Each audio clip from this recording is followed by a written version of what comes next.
Hey guys welcome to my channel. মহারাজ এখন আমরা কথা বলবো হচ্ছে অলরেডি অস্ট্রেলিয়া থেকে শুরু করে নিউজিল্যান্ড এই সমস্ত জায়গায় বরবাদ কিন্তু 1 ঘন্টার ভিতরে টিকিট সমস্ত সোল্ড আউট করে ফেলেছে। এটা একটা মারাত্মক নিউজ, ঠিক আছে, এটা একটা মারাত্মক নিউজ। নাইহান নিমান তিনি কিন্তু জানিয়েছেন অলরেডি, এবং থ্যাঙ্কস টু রূপমস ইউনিভার্স, ও খুব সুন্দরভাবে আপডেটটা এক্সক্লুসিভলি দিয়েছে, যে কারণে মানে ওর থেকেই জানতে পারলাম আর কি পুরো বিষয়টা। তা আমি মনে হলো যে এই ভিডিওটা বানাতে চলে আসা যাক।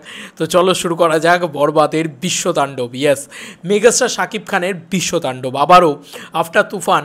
আমি সত্যি সেই দৃশ্য আবারও দেখতে পাচ্ছি, যেখানে আবারও হয়তো এরকম দৃশ্য দেখতে পাবো, যেখানে শুধু গালফ কান্ট্রিজ নয়, গালফ কান্ট্রিজের বাইরে বেরিয়েও নিউজিল্যান্ডের মতন জায়গা, বা যেটা হয়তো মানে এরকম অস্ট্রেলিয়ার মতন জায়গা, সেখানে কিন্তু কিছু প্রবাসী বাঙালি যারা শাকিব খানের ছবি দেখার জন্য হাঁ করে বসে থাকে, এবং তারা টিকিটটা এসছে আর ইনস্ট্যান্ট হাউসফুল হয়ে গেছে।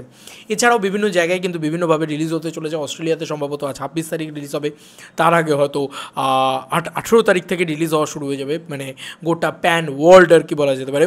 তো এই যে মারাত্মক একটা আপডেট, যে 1 ঘন্টার ভিতরে বিশ্ব বক্স অফিসে একটা বাংলা সিনেমার টিকিট বিক্রি হয়ে যাচ্ছে, এটাকে সত্যি তুমি বলো না, এটাকে সত্যি বাংলা ছবি যারা দেখে বা ফলো করে, সত্যি কি এটা সম্ভব ছিল, বা এটা কি মানে সম্ভব সত্যি সত্যি, মানে এটা করে দেখিয়েছে শাকিব খান না, এটা তো শাকিব খান করে দেখিয়েছে।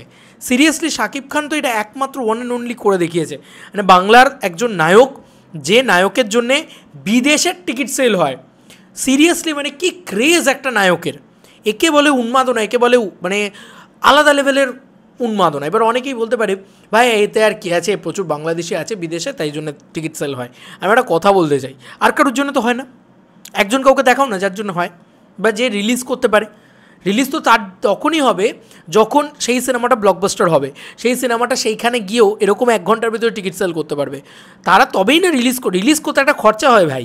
যে কোনো বিদেশ, যে কোনো দেশে রিলিজ করতে একটা খরচা হয়, তো সেই খরচাটা তারা কেন নেবে? কারণ তারা তখনই নেবে যখন জানবে, এবার তো বোধহয় এসকে ফিল্মস নিজে করছে, জানবে যে নিজে আমরা প্রফিট করতে পারবো সেখান থেকে, তো হাউসফুল করে পাবলিক দেখবে বড় মানে বিদেশেও। এবং এখনও তো কাতার, কুয়েত, তারপরে তোমার ওই দুবাই, আরব কান্ট্রিজ, এইগুলো তো বাকি রয়েছে।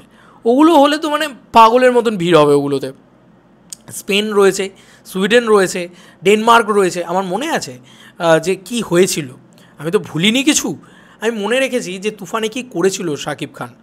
এবং আবারও মেগাস্টার শাকিব খান কিন্তু অস্ট্রেলিয়া, অস্ট্রেলিয়া মানে আমরা বলি না অস্ট্রেলিয়া কি বড় একটা দেশ, সেই দেশের মানে বিভিন্ন জায়গায়, বিভিন্ন শহরে কিন্তু বরবাদ চলবে, এবং সেখানে বরবাদ হাউসফুল। টিকিট পাওয়া যাবে না, এটা কোনো দিন সম্ভব ছিল? যে বিদেশের মাটিতে পর্যন্ত বরবাদের টিকিট পাওয়া যাচ্ছে না, 1 ঘন্টার ভিতরে হাউসফুল হয়ে গেছে। বিগেস্ট মেগাস্টার ভাই, সল্যুট two Shakib Khan, biggest megastar. রিয়েলিটিতে একটা বিগেস্ট মেগাস্টার বলে না, বক্স অফিসে আসল জান যাকে বলে, সেটা দেখতে পাচ্ছি চোখের সামনে। মানে এরকম উন্মাদনা, এরকম ক্রেজ, এরকম পাগলামি খুব কম লোকের জন্য দেখা যায়, বাংলায় তো প্রায় নেই বললেই চলে। একে বলে শাকিব খান পাওয়ার।